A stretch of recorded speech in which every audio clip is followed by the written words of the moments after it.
ಈಗ ಸ್ವಲ್ಪ ಮೇಲೇಟ್ ಆಗ್ತಾ ಇದೆ, ಸ್ಯಾಕ್ರಿಫೈಸ್ ಮಾತಾಡ್ತಾ ಇದ್ದಾರೆ, ಅಧಿಕಾರ ಶಾಶ್ವತ ಅಲ್ಲ ಅನ್ನೋ ರೀತಿಯಲ್ಲಿ ಮಾತಾಡ್ತಾ ಇದ್ದಾರೆ ಸರ್. ಫಿಲಾಸಫಿ ಇವತ್ತು ನಿಮಗೆ ಅರ್ಥ ಆಗೈತೆ. ನಾವು ಮೊದಲಿಂದ ಮಾತಾಡ್ತೀವಿ, ಯಾಕಂದ್ರೆ when I follow more of Buddhism ಯಾವಾಗಲೂ ಇದ್ದೇಳಿ ಇರ್ತಕ್ಕಂಥದ್ದು ಲೈಫಲ್ಲಿ. ಫಿಲಾಸಫಿ ಅಂತಕ್ಕಂಥದ್ದು nothing is permanent. It's not about politics. It's not only about politics and power. The life it self is not very permanent. ಆಕಸ್ಮಿಕವಾಗಿ ಭಾಳಷ್ಟು ನೂರಾರು ಏರುಪೇರುಗಳಾಗ್ತವೆ. ಆಕಸ್ಮಿಕವಾಗಿ ಜನರು ಜೀವನ ಕಳ್ಕೊಳ್ತಾರೆ. ಆಕಸ್ಮಿಕವಾಗಿ ಸೌಕಾರನೂ ಆಗ್ತಾನೆ, ಬಡವನೂ ಆಗ್ತಾನೆ. ಸ್ಟೇಟಸ್ ಯಾವತ್ತೂ ಲೈಫ್ನಲ್ಲಿ ಪರ್ಮನೆಂಟಾಗಿ ಉಳಿಯೋಂಗಿಲ್ಲ.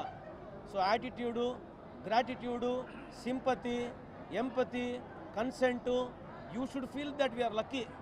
ನಾವಿಲ್ಲಿ ಕುತ್ಕೊಂಡ ತಕ್ಷಣ ಮೆರಿಟ್ನಲ್ಲಿದ್ದೀವಂತಲ್ಲ ಅರ್ಥ ಅಲ್ಲ. ಬೇರೆಯವ್ರು ನಂಬಿಕೆನ ಮೆರಿಟ್ ಇರ್ತಾರೆ, ನಾವೇನೋ ಲಕ್ಕಿ ಇದೀವಂತ ಆ ಸಂದರ್ಭದಲ್ಲಿ ಆ ಫಿಲಾಸಫಿಕಲ್ ಹೇಳಿರ್ತಕ್ಕಂಥದ್ದು. ಇವತ್ತು ನೀವು ಕೇಳಿಸ್ಕೊಂಡಿದ್ದೀರ ಅಷ್ಟೇ ಈ ಮಾತು. ಇವತ್ತು ವಿಶೇಷವಾಗಿ ನಿಮಗೆ ಇವತ್ತು ಇದು ಅರ್ಥ ಆಗಿರ್ಬೋದು. ಬಟ್ ಭಾಳ ಮೊದಲಿಂದನೂ ಈ ಚುನಾವಣೆಯ ವ್ಯವಸ್ಥೆಯಲ್ಲಾಗಿರಲಿ, ರಾಜಕೀಯ ವ್ಯವಸ್ಥೆಯಲ್ಲಾಗಿರಲಿ, ಸಾರ್ವಜನಿಕ ಜೀವನದಲ್ಲಾಗಿರಲಿ, ರಾಜಕೀಯ ಪ್ಲ್ಯಾಟ್ಫಾರ್ಮ್ ಅಂತ ಎಲ್ಲ ಪ್ಲ್ಯಾಟ್ಫಾರ್ಮಲ್ಲಿ ಮಾತನಾಡ್ತೀವಿ ನಾವು. ಅಲ್ಲ, ಈಗ ಮಾನ್ಯ ಮುಖ್ಯಮಂತ್ರಿಗಳು, ಉಪಮುಖ್ಯಮಂತ್ರಿಗಳು ಇಬ್ಬರು ಒಬ್ಬರು ಮನೆಗೆ ಹೋಗಿ ಪರಸ್ಪರವಾಗಿ ಕ್ಲಾರಿಟಿ ಕೊಟ್ಟಿದ್ದಾರೆ.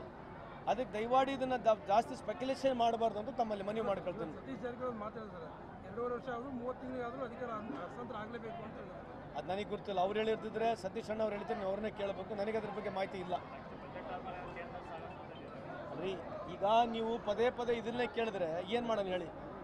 ಈಗ ಬಿ ಎಲ್ ಒಗಳು ಈ ದೇಶದಲ್ಲಿ 32 ಬಿ ಎಲ್ ಒಗಳು ಸೂಸೈಡ್ ಮಾಡ್ಕೊಂಡಿದ್ದಾರೆ. ಯಾರು ಕೇಳೋದಿಲ್ಲ. ಬಿ ಎಲ್ ಒಗಳು ಇವತ್ತು ಈ ದೇಶದಲ್ಲಿ 32 ಬಿ ಎಲ್ ಒಗಳು ಸೂಸೈಡ್ ಮಾಡ್ಕೊಂಡಿದ್ದಾರೆ.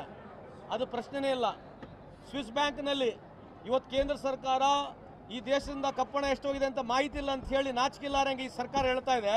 ಸ್ವಿಸ್ ಬ್ಯಾಂಕ್ನಲ್ಲಿ 37,000 ಕೋಟಿ ಇದೆ, ಕಳೆದ 1-2 ವರ್ಷದಲ್ಲಿ ಜಾಸ್ತಿ ಆಗಿದೆ ಅಂತ ಹೇಳ್ತಾ ಇದೆ.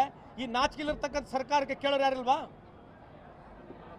ಅಲ್ಲ, ವಿರೋಧ ಪಕ್ಷದವ್ರು ಎಲ್ಲಿ ಹೇಳ್ತೀರಾ? ಪಾರ್ಲಿಮೆಂಟಾಗಿ ಕೇಳೋರು ಯಾರು? ಯಾಕೆ ವಿರೋಧ ಪಕ್ಷದವ್ರು ಯಾಕೆ ಕೇಳಬೇಕು? ಎಲ್ಲರೂ ಕೇಳಬೇಕು. ಪ್ರತಿಯೊಬ್ಬರು ಹಕ್ಕಿದೆ ಈ ದೇಶದಲ್ಲಿ. ನಿಮಗೂ ಅಷ್ಟೇ ಹಕ್ಕಿದೆ, ನನಗೂ ಅಷ್ಟೇ ಹಕ್ಕಿದೆ. 37,000 ಕೋಟಿ ಜಾಸ್ತಿ ಆಗಿದೆ ಅಂತೇಳಿ ಸ್ವಿಸ್ ಬ್ಯಾಂಕ್ ರೆಕಾರ್ಡ್ ತೋರಿಸ್ತಾ ಇದೆ. ಇವತ್ತು ಸದನದಲ್ಲಿ BJP ಸರ್ಕಾರ, ಮೋದಿ ಸಾಹೇಬ್ರ ಸರ್ಕಾರ ನಾಚಿಕಿಲ್ಲಾರಂಗೆ ಮಾಹಿತಿ ಇಲ್ಲ ಅಂತ ಹೇಳ್ತಾರಲ್ಲ. ಅಧಿಕಾರಕ್ಕೆ ಬರೋಕ್ಕಿಂತ ಮುಂಚೆ ಏನೆಲ್ಲ ಮಾತನಾಡಿದ್ರು? ಅದ್ರ ಬಗ್ಗೆ ಚರ್ಚೆ ಮಾಡೇನ್ರಿ? ಏನಾಗಲ್ಲ ಇದನ್ನೇ ಕೇಳ್ಕೊಳ್ತೀರಿ ನಮಗೆ. I respect you all, but ನಮಗೆ ಲಿಮಿಟೇಷನ್ ಇದೆ. ಇದಕ್ಕಿಂತ ಜಾಸ್ತಿ ನಮಗೆ ಮಾತನಾಡೋಕ್ಕೆ ಈ ವಿಷಯದಲ್ಲಿ ಆಗೋದಿಲ್ಲ.